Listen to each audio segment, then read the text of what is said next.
जय सिया राम मित्रों, मैं अन्नपूर्णा अपने चैनल पर आपका स्वागत करती हूँ। आज की वीडियो बहुत ही महत्वपूर्ण है।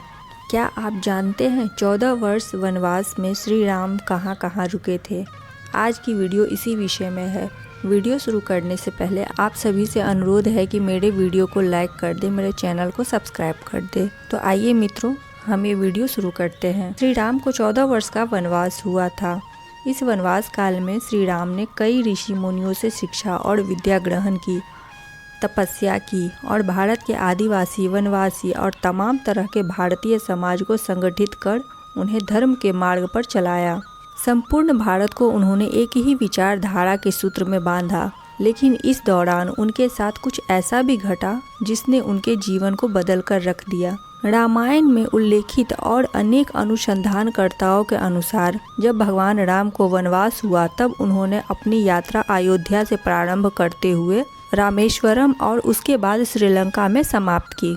इस दौरान उनके साथ जहाँ भी जो घटा 200 से अधिक घटना स्थलों की पहचान की गई है। जाने माने इतिहासकारों और पुरातत्व शास्त्री अनुसंधानकर्ता श्री राम और सीता के जीवन की घटनाओं से जुड़े ऐसे 200 से भी अधिक स्थानों का पता लगाया है, जहां आज भी तप्त संबंधी स्मारक स्थल विद्यमान है। जहां श्री राम और सीता रुके या रहे थे, वहां के स्मारकों, भित्ति चित्रों, गुफाओं आदि स्थानों के समय काल की जांच पड़ताल और वैज्ञानिक तरीकों से की। आओ जानते हैं कुछ प्रमुख स्थानों के बारे में। पहला पड़ाव था केवट प्रसंग में। राम को जब वनवास हुआ तो वाल्मीकि रामायण और शोधकर्ताओं के अनुसार वे सबसे पहले तमसा नदी पहुँचे, जो अयोध्या से 20 किलोमीटर दूर है। इसके बाद उन्होंने गोमती नदी पार की और प्रयागराज इलाहाबाद से 20 किलोमीटर दूर वे श्रृंगवेरपुर पहुँचे, जो निषाद राजगृह का राज्य था। यहीं पर गंगा के तट पर उन्होंने केवट से गंगा पार करने को कहा था। 35 किलोमीटर उत्तर पश्चिम की ओर स्थित सिंगरोड नामक स्थान की प्राचीन समय में रामायण में इस नगर का उल्लेख आता है। यह नगर गंगा घाट के तट पर स्थित था। महाभारत में इसे तीर्थ स्थल कहा गया है। कुड़ई इलाहाबाद जिले में ही कुड़ई नाम का एक स्थान है, जो सिंगरोड के निकट गंगा नदी के तट पर स्थित है। गंगा के उस पार सिंगरोड तो इस पार कुड़ई। सिंगरोड में गंगा पार करने के पश्चात श्री राम इसी स्थान पर उतरे थे। दूसरा पड़ाव है चित्रकूट के घाट पर। कुड़ई से आगे चलकर श्री राम अपने भाई लक्ष्मण और पत्नी सहित प्रयाग पहुंचे थे। प्रयाग को वर्तमान में इलाहाबाद कहा जाता है। यह गंगा यमुना का संगम स्थल है। हिंदुओं का यह सबसे बड़ा तीर्थ स्थल है। प्रभु श्री राम ने संगम के समीप यमुना नदी को पार किया और फिर पहुंच गए चित्रकूट। यहाँ स्थित स्मारकों में शामिल है वाल्मीकि आश्रम, मांडव्य आश्रम, भरतकूप इत्यादि। अद्वितीय सिद्धा पहाड़ सतना, जिसे कि बिरसिंहपुर क्षेत्र स्थित सिद्ध पहाड़, जहाँ पर भगवान श्री राम ने निशाचरों का नाश करने पहली बार प्रतिज्ञा ली थी। आज समाज इसे भले ही मानने से इनकार कर रहा है, लेकिन यह वही पहाड़ है जिसका वर्णन रामायण में किया गया है। चित्रकूट वह स्थान है जहाँ राम को मनाने के लिए भरत अपनी सेना के साथ पहुंचे थे। तब जब दशरथ का देहांत हो जाता है, भरत यहां से राम की चरण पादुका ले जाकर उनकी चरण पादुका रखकर राज्य करते हैं। तीसरा पड़ाव है अति ऋषि का आश्रम। चित्रकूट के पास ही सतना, मध्य प्रदेश स्थित अति ऋषि का आश्रम था। चित्रकूट के तपोवन में रहा करते थे। वहाँ श्री राम ने कुछ वक्त बिताया। अति ऋषि त्रिवेद के पंचम मंडल के दृष्टा है। अति ऋषि की पत्नी का नाम है अनुसुईया, जो दक्ष प्रजापति की 24 कन्याओं में से एक थी। चित्रकूट की मंदाकिनी, गुप्त गोदावरी, छोटी पहाड़ी, कंदराओं आदि से निकलकर भगवान राम पहुंच गए घने जंगल में। चौथा पड़ाव था दंडकारण्य। अति ऋषि के आश्रम में कुछ दिन रुकने के बाद श्री राम ने मध्य प्रदेश और छत्तीसगढ़ के घने जंगलों को अपना आश्रय स्थल बनाया। यह जंगल क्षेत्र था। छत्तीसगढ़ के कुछ हिस्से पर राम के नाना और कुछ पर बाणासुर का राज्य था। यहाँ के नदियों, पहाड़ों, सरोवर एवं गुफाओं में राम के रहने की सबूतों की भरमार है। यहीं पर राम ने अपना वनवास काटा था। दंडक राक्षस के कारण इसका नाम दंडकारण्य पड़ा।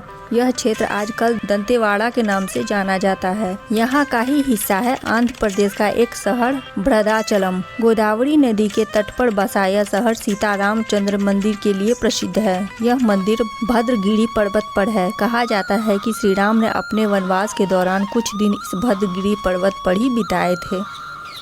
स्थानीय मान्यता के मुताबिक दंडकारण्य के आकाश में ही रावण और जटायु का युद्ध हुआ था और जटायु के कुछ अंग दंडकारण्य में आ गिरे थे। ऐसा माना जाता है कि दुनिया भर में सिर्फ यहीं पर जटायु का एकमात्र मंदिर है। 5वां पड़ाव है पंचवटी में। दंडकारण्य में मुनियों के आश्रम में रहने के बाद श्री राम कई नदियों, तालाबों, पर्वतों और वनों के पार करने के पश्चात नासिक में अगस्त्य मुनि के आश्रम गए।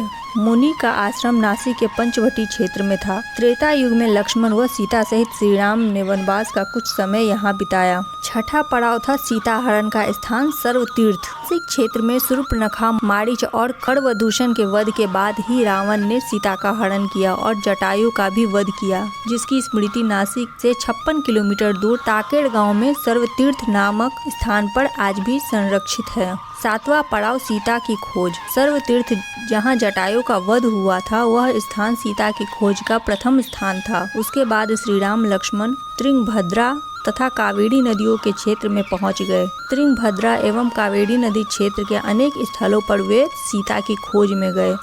8वां पड़ाव सबरी का आश्रम। तुंगभद्रा और कावेरी नदी को पार करते हुए राम और लक्ष्मण चले सीता की खोज में। जटायु और कबंध से मिलने के पश्चात वे शीशमुख पर्वत पहुँचे। रास्ते में वे पंपा नदी के पास सबरी आश्रम भी गए, जो आजकल केरल में स्थित है। सबरी जाति से भिल्लनी थी और उनका नाम था श्रमणा। केरल का प्रसिद्ध सबरीमलय मंदिर तीर्थ इसी नदी के तट पर स्थित है। 9वां पड़ाव है हनुमान से भेंट। मलय पर्वत और चंदन वनों को पार करते हुए वे शीशमुख पर्वत की ओर बढ़े। यहाँ उन्होंने हनुमान और सुग्रीव से भेंट की, सीता के आभूषण को देखा और श्री राम ने बाली का वध किया। शीशमुख पर्वत तथा किष्किंधा नगर कर्नाटक में हम्पी जिला बेलाड़ी में स्थित है। कोड़ीकड़ई। हनुमान और सुग्रीव से मिलने के बाद श्री राम ने अपनी सेना का गठन किया और लंका की ओर चल पड़े। मलय पर्वत, चंदन वन, अनेक नदियों, झरनों तथा वन वाटिकाओं को पार करके राम और उनकी सेना ने समुद्र की ओर प्रस्थान किया। श्री राम ने पहले अपनी सेना को कोड़ीकड़ई में एकत्रित किया। सुग्रीव गुफा। सुग्रीव अपने भाई बलि से डरकर जिस कंदरा में रहता था, उसे सुग्रीव गुफा के नाम से जाना जाता है। यह शीशमुख पर्वत पर स्थित है। 11वां पड़ाव है रामेश्वरम। रामेश्वरम समुद्र तट पर एक शांत समुद्र तट है। यहाँ का छिछला पानी तैरने और सन वैदिक के लिए आदर्श है। रामेश्वरम प्रसिद्ध हिंदू तीर्थ केंद्र है। महाकाव्य रामायण के अनुसार भगवान श्री राम ने लंका पर चढ़ाई करने के पहले यहाँ भगवान शिव की पूजा की थी। रामेश्वरम का शिवलिंग श्री राम द्वारा स्थापित शिवलिंग है। राम सेतु, जिसे अंग्रेजी में एडमस ब्रिज भी कहा जाता है, भारत तमिलनाडु के दक्षिण पूर्वी तट के किनारे रामेश्वरम द्वीप तथा श्रीलंका के उत्तर पश्चिमी तट पर मन्नार द्वीप के मध्य चूना पत्थर से बनी एक श्रृंखला है। भौगोलिक प्रमाणों से पता चलता है कि किसी समय यह सेतु भारत तथा श्रीलंका को भूमार्ग से आपस में जोड़ता था। वह पुल 100 योजन लंबा और 10 योजन चौड़ा था।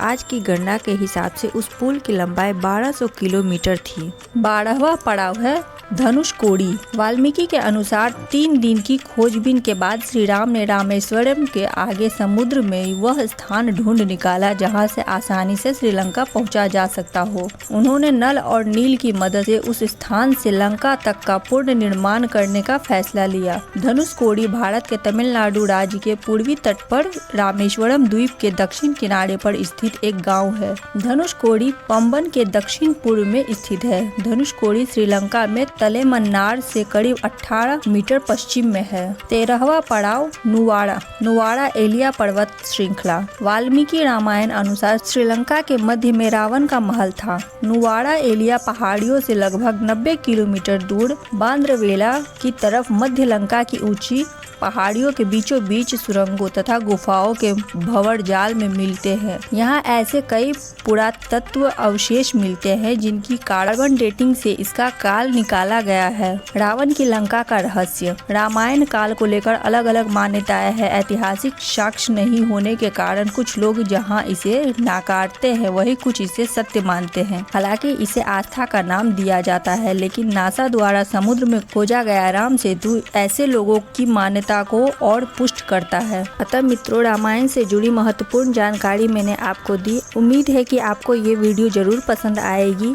कमेंट में जय श्री राम लिखना ना भूले। अगर अब तक आपने मेरे चैनल को सब्सक्राइब नहीं किया है तो कृपया करके सब्सक्राइब कर ले और अपना सहयोग बनाए रखें। मिलते हैं ऐसे ही महत्वपूर्ण जानकारी के साथ अगले वीडियो में। तब तक के लिए धन्यवाद।